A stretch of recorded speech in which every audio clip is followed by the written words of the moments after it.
I mean, if we're going to increase the level of militarization that's already there, I mean, isn't there a risk for us being more involved? I don't think so. We've already made it abundantly clear that we want Assad to go. If Assad survives, he's going to have every incentive to make life very hard for us. So at this point, we've essentially already crossed that Rubicon. Now, one thing I would say is there is a strong rationale not to get the U.S. military involved directly, just because there is no clear exit if we do that. You know, if you think of the no-fly zone over over Libya as a success, that was only a success because rebels on the ground fought to victory. That could have been another open-ended commitment, just like Iraq, where we had a decade-long no-fly zone. So I'm in favor of avoiding that.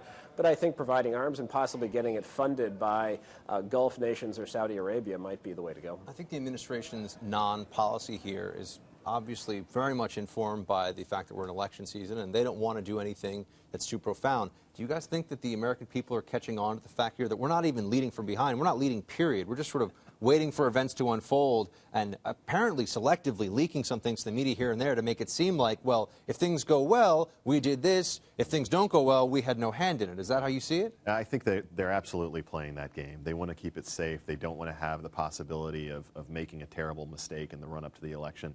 I also think, though, that as we've seen so many times in these situations, you know, things are impossible until they become inevitable. And I think at this point, the question with Assad really is inevitable, and the question of whether he's going to leave in a body bag or in exile.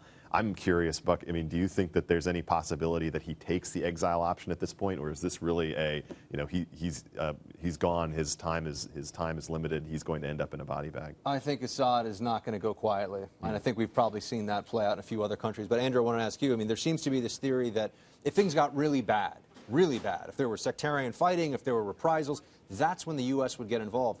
Is there a contrarian position here, which is that if things are really bad, but they're limited to Syria, maybe we stay out and let things settle in Syria and it's none of our business? Maybe this is my naive side talking.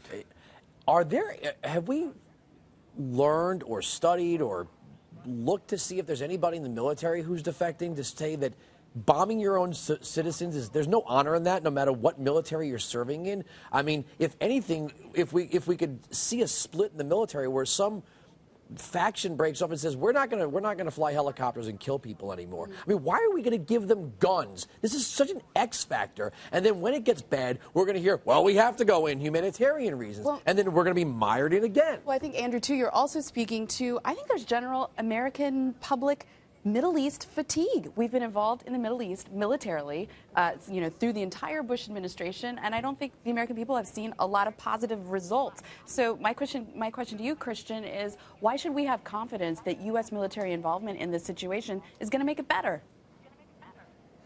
Well, I think, when the military is involved, it gets the mission right. It tends to be our diplomats and others in the U.S. government, our other bureaucracies that don't do as well. I mean, when the military was finally given the counterinsurgency mission in Iraq, it did very well at it. It essentially arrested that.